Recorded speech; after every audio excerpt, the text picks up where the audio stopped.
On me pose très souvent, et pratiquement au moins une dizaine de fois par semaine, la même question.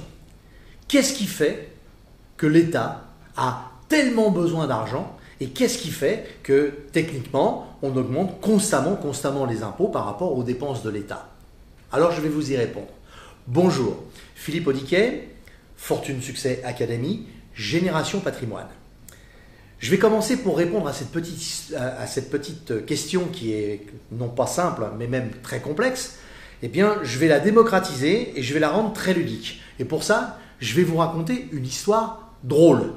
Mais je mets 3 petits points, elle est vraiment pas si drôle que ça. Imaginez un tout petit village, mais vraiment un tout petit village, une centaine d'habitants. Un monsieur arrive en voiture, il se gare, il va à l'hôtel et il dit « Bonjour monsieur l'hôtel, je vais passer chez vous une nuit. Combien ça coûte ?» L'hôtel lui dit « 100 €. Est-ce que vous voulez les payer d'avance ?» Bah oui, il n'y a pas de raison, je vous les paye d'avance.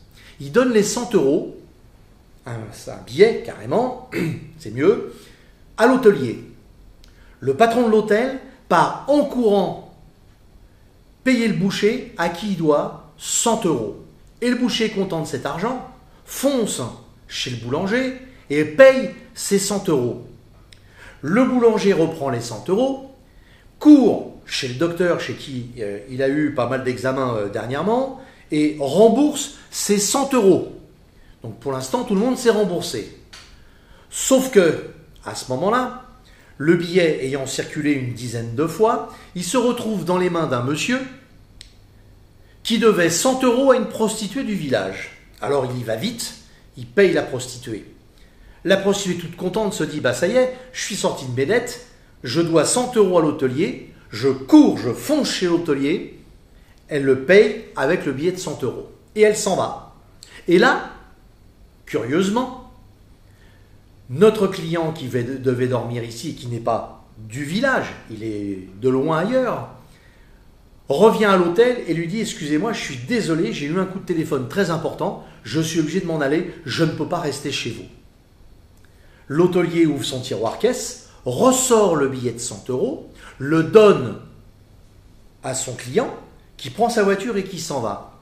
Moralité de l'histoire, tout le monde est très content, puisque le boucher, l'hôtelier, le marchand de primeurs, la prostituée, le docteur, le boucher, tout le monde a été remboursé. Mais personne n'a d'argent dans la caisse. Cette histoire, elle paraît bizarre à raconter comme ça, mais si vous faites le calcul, elle est totalement réelle. Vous pouvez l'écrire sur un bout de papier et vous verrez que le schéma tombe très droit. En réalité, qu'est-ce que je suis en train de transformer? Je suis en train de vous expliquer ce que c'est que le crédit. Parce que tant qu'un crédit reste à l'intérieur d'un pays, ou d'une ville, ou d'une famille, eh bien, en fait, le crédit n'existe pas. Parce qu'il y a un bilan. Là, nous avons, à l'échelle du village, équilibré le bilan de tout le monde. Personne n'a gagné d'argent, pourtant tout le monde a dépensé, tout le monde a récupéré le billet à un moment donné, mais il n'y a pas eu d'argent qui a été gagné réellement.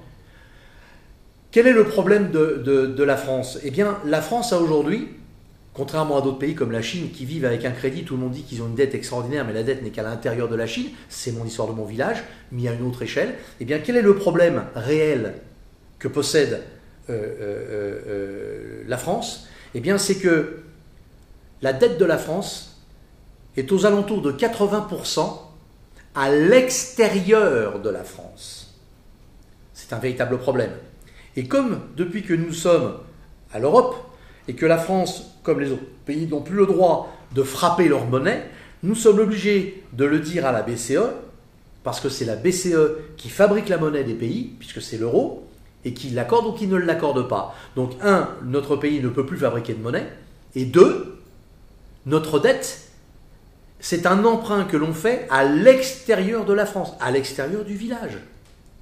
Donc, qui peut payer cette dette qui est due à l'extérieur du village?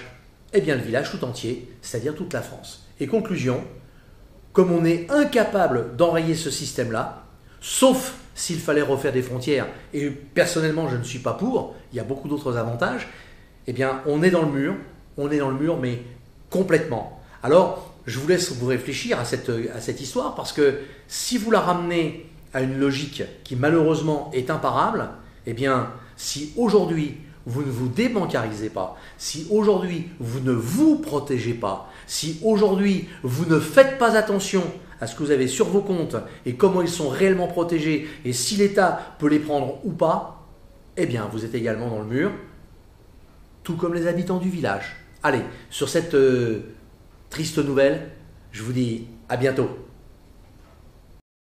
Ah, n'oubliez pas, s'il vous plaît, likez. Et si ça vous plaît vraiment, abonnez-vous. Ça va avec. Je vous dis à bientôt. Au revoir.